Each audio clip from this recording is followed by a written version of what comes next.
The hours between 4 and 6 are the time of least distraction in this age of dramatic interruption. You do any new habit, practice it for 66 days, and you will arrive at the place of automaticity. All change is hard at first, messy in the middle, and it's gorgeous at the end.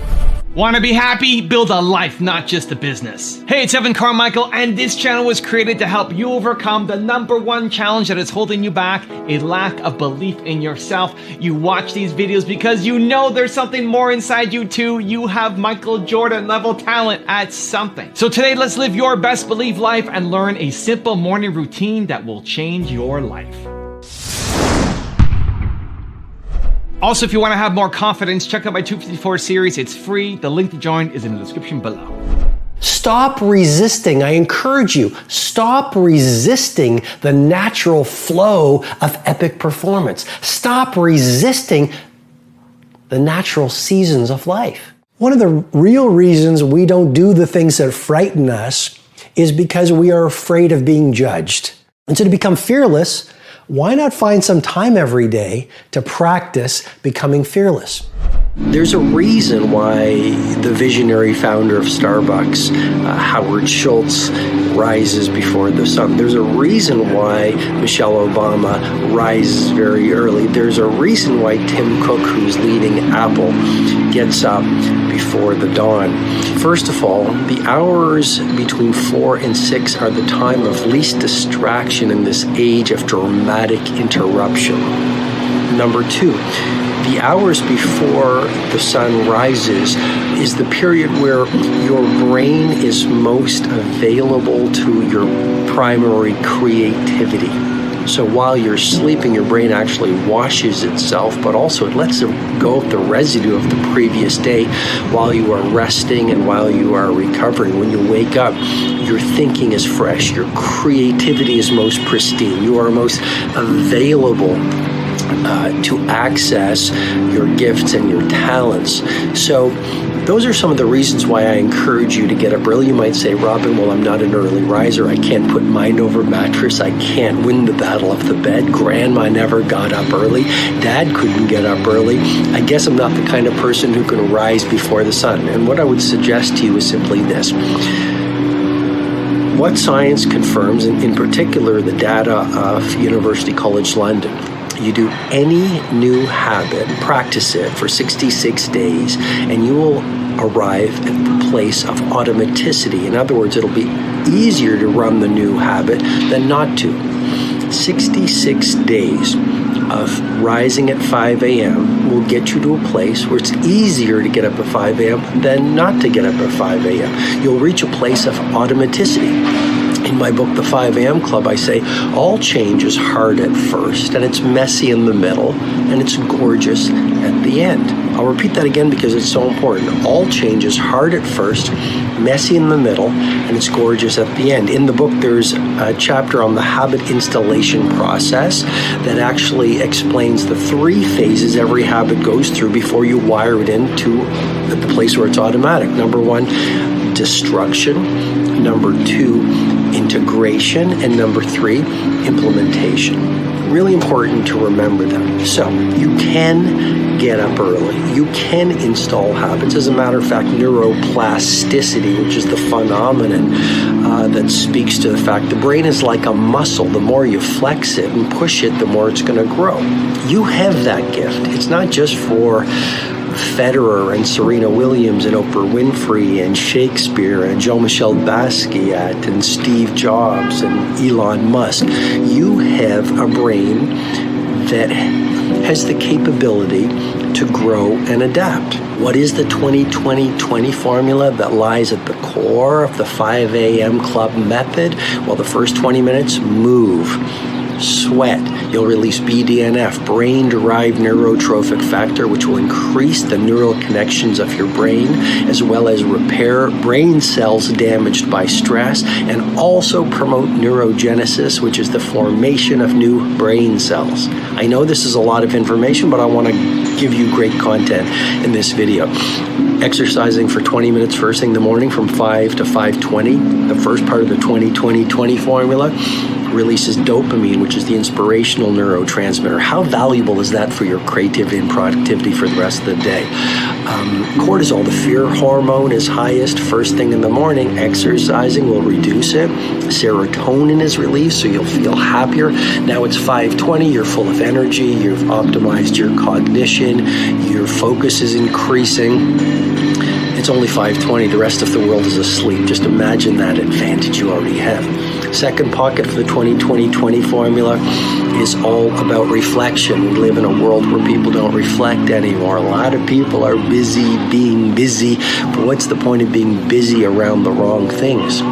So for 20 minutes from 5:20 to 5:40, you reflect, you pray or write in a journal, you meditate, you can visualize, you can script out a blueprint for a great day ahead, which habit researchers call a pre-commitment strategy, which actually increases your willpower and your ability to get your most important priorities done. Okay, now it's 5:40, from 5:40 to 6 o'clock. This is the final 20-minute pocket of the 20-20-20 formula. The first pocket was about move, the second is reflect, and the third is grow. I've coached billionaires and CEOs and NBA superstars and members of royalty for over 20 years. Here's what I've realized when I work with the best of the best. They love to learn. They love to grow. They don't see investing in yourself or investing in your skills or investing in your growth a cost. They think about the value received. I call it the 2x, 3x mindset, to double your income and your impact, triple your investment in two core areas, your personal mastery and your professional capability. So for 20 minutes, what do? You listen to a podcast, you review your journal notes, you read a book, you watch a valuable video, you just do something, you read an autobiography, you do something to grow your capacities and materialize more of the potential you have been born into. And now it's 6 o'clock. You've optimized your mindset, you've purified your heart set, you've calibrated your health set, you've escalated your soul set, you feel fundamentally different. In the 5 a.m. Club, there's another model called the 4 Habits of History Makers, and one of the elements is day stacking. The whole idea is simply this: get your mornings right. Your days are going to be fundamentally more energetic, creative, productive, and high impact. And a great week is nothing more than a series of great days, and a great month is the same thing, and a great quarter is just a series of well-lived weeks. And it just continues, and it creates this upward spiral of success just by getting from 5 a.m. to 6 a.m. your victory hour to world class every morning. Consistency really is the mother of mastery, and own your morning. You're really going to elevate your life. Now I have a special bonus clip from Robert on how to aim for legendary that I think you're going to enjoy. But before that, question of the day, I want to know, what did you think of this video? Should we do more of these kind of standalone topics from one person on one topic? If you liked it, let me know. If you hated it and never want to see it again, let me know. Put it down in the comments below. And if you made it this far in the video, I want to celebrate you. Give me a hashtag believe in the comments as well. Nothing fails like success. You're successful, maybe it's in your health, maybe it's in your finances, maybe it's in your career, maybe it's in your family life, maybe it's in the way that you show up in the world. Awesome. You're in a really vulnerable place right now. It is one thing to be successful. It is another thing to sustain success over the coming decades. Is that not a powerful idea? I mean, let's go to the entertainment industry. It's very hard to be a one-hit wonder. Let's not knock a one-hit wonder. But it's even harder to become an iconic rock band or hip-hop band. Let's go to the arts. It is very hard to come up with your Sistine Chapel. Got it. It is even harder to become a Michelangelo. So are you playing the short game or are you playing the long game? This is rule number 2, or lesson number 2 that life has taught me. Play the long game. Aim for legendary. Don't just say, I want to be world class in my dominant pursuit for a little window of time. Say, I want to have the guts and the grit and the acumen and the mindset and the capability and the commitment to create enduring success. And that's why I say nothing fails like success. You look at the restaurant that is hot in your neighborhood right now. they're on the path to obsolescence if they're not really careful. Sure, they went from a little neighborhood shop that made beautiful pasta, that had great service, that had the owner on the floor, shaking your hand, getting to know your name. Then they got written up in the magazines, and then they got interviewed, and then word of mouth spread like wildfire. And what happened? They became arrogant. You see, success can be so toxic. And it happens, it is such a pull on every human being. It just plays with your mind. And you literally shift from humility to arrogance. You shift from humility to arrogance. And once the arrogance sets in a mindset, it starts to populate every other person on the team, every other person in the culture, every other person in the community. And it is a very short fall from success to irrelevance. So lesson number 2 is nothing fails like success. As you become more successful, become more humble. As you become more successful, work even harder. As you become more successful, care even more about your product. As you become more successful, learn even more. I invite you, when you are the titan of your industry, be sitting in the room with 18-year-olds beginning their game. When you are the icon of your field, be the person who is up, not at 5 o'clock anymore. Let's play at 4 o'clock, reading, listening to the podcast, writing in your journal, setting your goals, focusing on your intentions.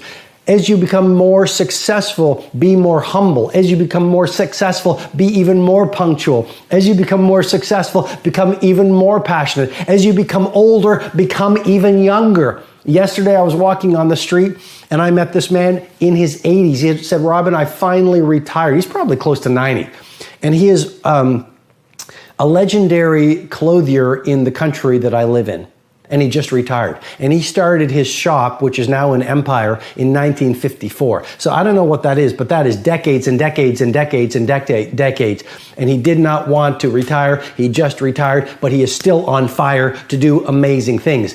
Age is just a number. Do not let an old person into your body. Nothing fails like success. If you want to learn the 3 simple steps to building discipline, check out the video right there next to me. I think you'll enjoy it. Continue to believe, and I'll see you there. There are some actually keys that very, very disciplined people have, and here is the most important one, and this would change your life.